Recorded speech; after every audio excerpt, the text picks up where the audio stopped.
আউ আউ কে রে বাবা বদিয়েল, এই চান্দি ফাটা ওদের মধ্যে তুই কন্ডে যাওয়া নাছিস? হ্যাঁ, তোর তো মাথার মধ্যে ফির ছাদ নাই, ঘিরু ঘুরে বুঝি রোদের মধ্যে টকবক শুরু করিয়ে দিছে তোর মাথার। আরে বাহে চাচা, সেই কথা কর না, মুই তো দালাল মানুষ, তোমরা তো সেটা ভালো করিয়ে জানেন। মুই আসনু তোমার কাছে বাহে। কে রে বাবা, কোনটা মনত করিয়ে তুই মোর কাছে আসলু? কিসের জন্য আসলু? ও বাহে চাচা মিয়ে, এই চান্দি ফাড়া ওদের মধ্যে তোমরা বসিয়ে গরু ঘাস খাওয়া নাইছেন, এই গরু দুগনে কার বাহে? মানসে কি আর মানসের গরু ঘাস খোয়ায়? এই গরু দুগনে মোর রে বাবা, কুরবানি ঈদের মধ্যে বেচাম, সেই জন্য গরু দুগনে কিনছং মুই। তা বাহে চাচা, তোমাক মুই একটা কথা কবার চাং, মনে কিছু নেন না। এই ফক্কর আলী দালাল, কাশু দালাল বাহে তোমার বাড়ির মধ্যে ঘুর ঘুর করবে নাইছে, কিন্তু রে বাবা এই গরু দুগনে তোমরা মুখে দেন বাহে। এই ফক্কর আলী দালালক, কাশি দালালক, মফিজ দালালক গরু দুগনে দেন না বাহে। মুই তোমার জায়গার দালাল বাহে, মুখ ছাড়া তোমার গরু দুগনে কাকো দেন না। ও বাহে চাচা, হাতখান বাড়ান।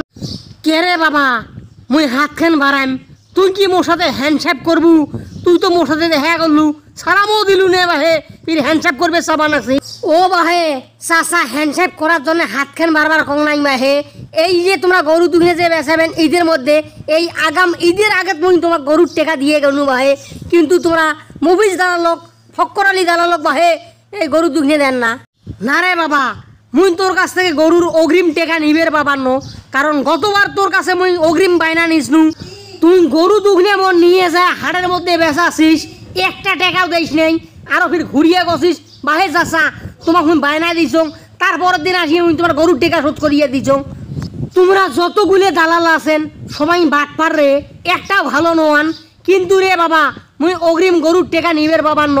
ঈদ আসুক, মুই উলিপুরে হাটের মধ্যে গরু দুগনে নিজেতে বেচে, হ্যাঁ, লাভ হোক আর লস হোক, হ্যাঁ, এটা মোর দেখার বিষয় নয়, কিন্তু রে বাবা মুই তোমার মতো দালালের হাতত গরু দিবেন ন, কারণ তোমরা গুলি একটা বাটপার। আচ্ছা আচ্ছা ঠিক আছে বাহে চাচা মিয়ে, তোমার গরু তোমরা বেচান, হ্যাঁ, তবু বাহে ওই ফক্কর আলীক, তারপর কাশু দালাল, মফিজ দালাল হাতত গরু দেন না বাহে। আর গরু যদি বেচান মোর কাছে বেচান, তোমরা থাকো বাহে চাচা মিয়ে।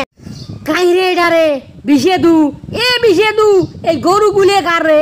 রোদের মধ্যে তুই গরু গুলে সরবান আছিস, ব্যাপারটা তোর কি রে? কার গরু বালু তুই রে? কাই ফক্কর আলী, এ ফক্কর আলী, এই গরুগুলে কি মাইনসের? গরুগুলে মোর রে, এই কুরবানি ঈদের মধ্যে মুই গরুগুলে বেচাম, সেই জন্য মুই গরু খামার করছং।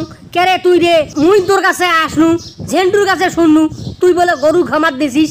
এ ভাই শোন, এই কুরবানি ঈদ আসবে, এই কুরবানি ঈদের মধ্যে তো গরুগুলে বেচাবু, তাই রে ভাই এই অগ্রিম বায়না নে, টেকা নে রে ভাই, গরুগুলে তুই মুখ দেশ, অন্য কোনো দালালের হাতত দেশ না গরুগুলে। দালালের গোষ্ঠী মারং মুই, দালালের জন্য কি গরুগুলে কিনছ মুই? এই শালি মন্দির বেটারা, তোমরা গুলে যে দালাল, দালাল নন রে, তোমরা গুলি একটা পাক্কার বাটপার। তোমার হাতত যদি গরু দেন, এই গরুর তো মুই লাভ লস কিছু পাবার ন, আসল নিয়ে মোটা টানানি বাজিয়ে যাবে, তবু মুই তোর কাছে অগ্রিম টেকা নিবের পাবার ন। শালি মন্দির বেটা ভাগলো ওর সামন থাকি। কে রে ভাই, তুই মুখখান ফাঁসা করিয়ে গাইল বের বেনেছিস, মুখখান খারাপ করিয়ে গাইল বের বেনেছিস। তুই কি মোক কোনোদিন গরু দিছিস যে মুই তোর কাছ থেকে গরু নিয়ে সেই গরুর টেকা দেন নাই? এ ভাই শোন, গাইল টাইল না পারিয়ে এই অগ্রিম বায়নার টেকা নে, আগাম ঈদের মধ্যে গরুগুলো তো বেচাবু, হ্যাঁ, মোক গরুগুলো দে রে ভাই, 2-4 টাকা মুইও কামাইন করিম, মাইয়ে সওয়া খাইবে, তুই মোর পেটের মধ্যে লাত্তি মারিস নে রে ভাই। তোমরা গুলে যতগুলে দালাল আছেন, তোমার গুলের গোষ্ঠী মারং মুই, এই ফক্কর আলী দালালের গোষ্ঠী মারং, মফিজ দালালের গোষ্ঠী মারং, কাশু দালালের গোষ্ঠী মারং, মুই কাকো গরু দিবেন ন।